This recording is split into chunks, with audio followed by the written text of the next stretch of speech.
천년간의 회계 역사를 차근차근 배우는 여건회계, 역사에서 건진회계 시작하겠습니다. 남명호입니다. 제6편 대공황과 공시제도, 그 중에서 마지막 화, 루즈벨트의 전시 르네상스 6-9화 시작하겠습니다. 뉴딜의 종합성적표, 경제수치상으로는요, 반은 성공했고 반은 실패했습니다. 그래도 2차 세계대전이 일어나서 비로소 완전한 경제회복이 되었죠. 제도 개혁에 있어서는 완전한 성공을 했다고 볼 수 있습니다. 그래서 전후에 2차 세계대전 후에 미국이 패권 국가로 성장하는데 많은 제도적 뒷받침을 주었습니다. 미국이 그렇게 전쟁을 하고 싶어 하지 않았죠. 그런데 우연한 계기로 2차 세계대전에 참전하게 됩니다. 1930년대는 고립주의를 고수했습니다. 1차 세계대전에 참전한 다음에 전쟁이 피로감도 있었고 또 가장 중요한 게 대공황이죠. 대공황이 있었기 때문에 유럽, 아시아의 분쟁에는 개입하지 않겠다라는 게 기본적인 국민의 여론이었습니다. 그래서 제정한 법이 뭐냐? 1935년에 중립법입니다. 중립법은 내용은 이거예요. 교전국에 무기 수출하지 않겠다. 금융지원 하지 않겠다. 이게 무슨 뜻이냐? 전쟁으로 휘말리는 것을 방지하려는 조치였습니다. 그런데 1940년 6월에 독일이 프랑스를 함락하죠. 유럽을 초토화시킵니다. 유럽 옆에 나라 다 무너뜨립니다. 영국 빼놓고요. 이제 루즈벨트는 할 수 없이 선언합니다. We must be the great arsenal of democracy. 이게 뜻이 뭐예요? 민주주의의 무기고가 돼야 되겠다. 이런 뜻입니다. arsenal은 무기고란 뜻이죠. 직접 전쟁에 나가진 않지만 산업적으로 민주주의를 지켜내겠다라는 전략적 선언이고, 이 선언은 무기대여법이라는 법으로 현실화됩니다. 즉 자기가 직접 전쟁에 나가지 않지만 무기는 줄 수 있다. 그런데요, 이 무기대여법을 만들자마자 일본이 진주만을 공습합니다. 그러면서 얼마나 많이 죽어요? 이런 2,300여 명이 죽게 됩니다. 그래서 원치 않았던 미국이 참전을 하게 됩니다. 이런 그림에서 보다시피 평화로운 일요일날 아침에 그냥 그대로 때려박죠. 그러니까 어떻게 돼요? 배들 뭐 다 침몰되죠. 2,300명이 그냥 앉아서 죽은 겁니다. 진주만군 그걸 12월 7일 날 했는데요. 12월 8일 날 바로 일본에 선전포고를 합니다.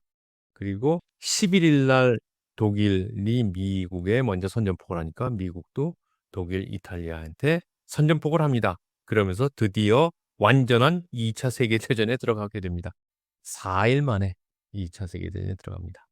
유명한 포스터죠. 엉클 샘, 이 아저씨를 엉클 샘이라고 부릅니다. 엉클 샘이 뭐라고 떠들어요? I want you for US Army. 이게 이제 1차 세계대전 당시에 제작한 건데 2차 세계대전에도 또 사용했답니다. 한 3분의 1은 모병이었고 3분의 2는 진주였습니다. 그래서 모병 군인을 위해서 이런 포스터를 제작해서 붙여놨습니다. 1941년에 전 세계 무기 공장으로 바뀝니다. 즉 전 세계 무기고에서 전 세계 무기 공장으로 바뀝니다. 대공황에서 벗어나는 결정적인 계기가 됩니다. 전시 생산의 최대 효율을 올리기 위해서 무슨 일을 했나 봅시다. 1941년까지는 아무 일도 안 하고 그냥 준비도 안 했는데 1944년에는 전 세계 군수품의 절반 이상을 생산했습니다. 엄청난 스피드죠. 어떻게 이런 일이 일어났느냐? 굉장히 중요한 게 바로 전시생산위원회라는 걸 조직했고, 전시생산위원회가 굉장히 효율적으로 들어갔습니다. 최고 책임자를 누구를 앉혔느냐? 민간인을 앉혔어요.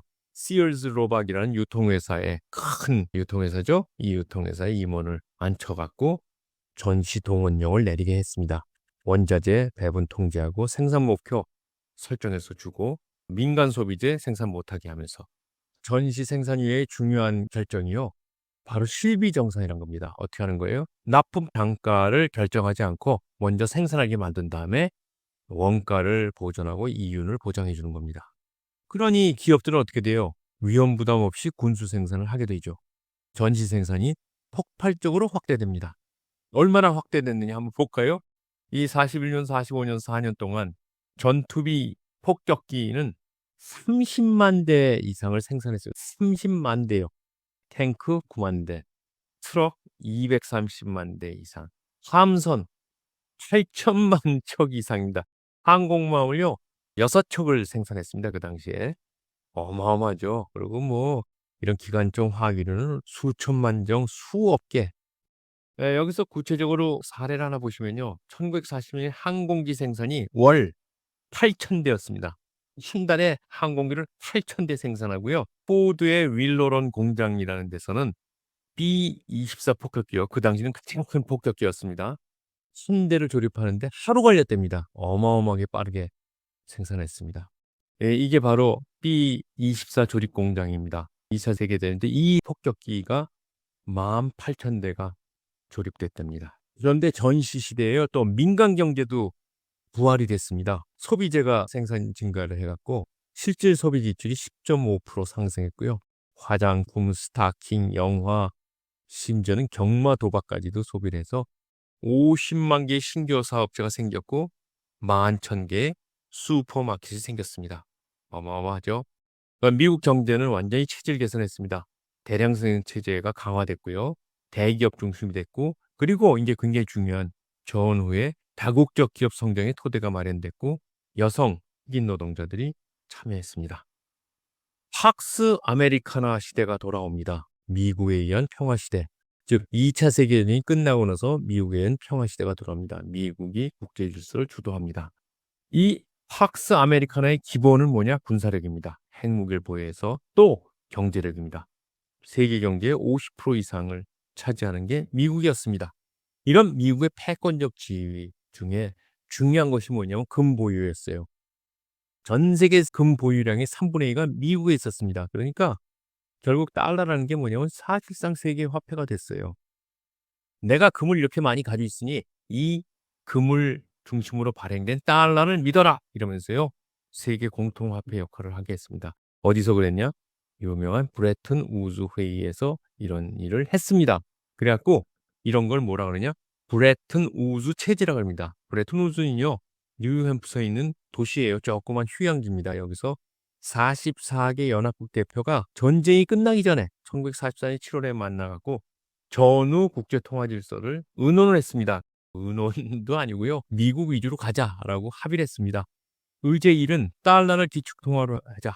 의제 2는 IMF, IBRD를 창설해서 경제질서의 제도적 뒷받침을 하자. 구체적으로 보면요. 달러의 역할을 두 가지로 봤습니다. 하나는 환율 기준 통화. 즉 니네들 나라 달러의 환율을 고정시켜라. 이겁니다. 그 대신 달러는 금으로 태양 가능한다. 그리고 이론수당 35 US 달러다. 즉 이게 무슨 얘기예요? 네가 달러를 많이 가지고 있으면 너 언제든지 금으로 찾아갈 수 있어. 이런 얘기입니다. 두 번째, 기축통화, 무역대금 결제 달러를 쓰자. 사용하지 않으면 안 되겠죠. 그리고 이런 원유, 곡물, 원자재 가격을 달러로 가격을 표시하자. 그리고 이제 국제금융기구를 창설했는데 뭐냐? 유명한 IMF입니다.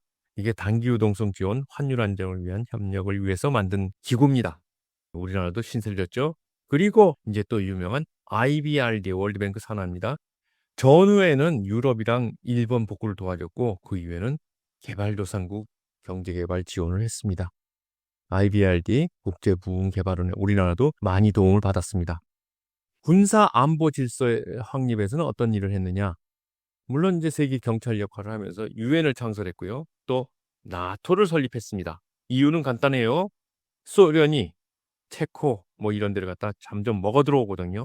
그리고 베를린을 갖다 또 봉쇄를 해서 동독을 만들어내고 이러니까 안 되겠다 해갖고 대서양 방위 조약을 만듭니다. 마지막으로 코카콜라의 세계화, 이게 가장 중요하죠. 2년제 체제를 확산했습니다. 자유민주주의, 시장경제 확산했고요. 문화적 소프트 파워를 확산했습니다. 즉 헐리우드, 재즈, 락 등 대중문화를 전 세계에 전파했고요. 소비문화, 코카콜라, 맥도날드가 전 세계에 퍼져나갔습니다. 지금까지요. 미국이 패권 국가로 바뀌는 과정에 있는 이야기들을 많이 했습니다. 이제 물론 7편에 가서는 미국이 패권 국가로서 어떤 일을 했느냐 이런 얘기를 할 텐데요. 프랭클린 루즈벨트, FDR이라고 불리는 분의 위대한 업적을 갖다가 우리가 쭉 보게 된 겁니다. 즉 2차 세계대전 승리를 앞두고 63세의 뇌출혈로 사망합니다. 굉장한 신분이 사망합니다. 이분이죠. 취임 연설에 뭐라고 했냐? The only thing we have to fear is fear itself. 우리가 두려워할 것은 두려움 그 자체일 뿐이다. 라고 1933년에 말하시고 그걸 실천하신 겁니다. 이 FDR이 왜 미국의 위대한 대통령 3인 중에 한 분인지 아시겠죠? 여러분, 이제 6편이 끝났습니다. 제 7편에는 도요다의 관리회계라는 제목으로 미국의 패권 국가로서의 활동과 일본의 제2차 침공, 일본 물건들이 미국 쏟아져 들어옵니다. 그러면서 일어나는 관리회계의 변화에 대해서 설명해 드리겠습니다. 예, 7편에서 뵙겠습니다. 그리고 저도 추석 명절을 하루 쉬고 그 다음 주부터 시작하겠습니다.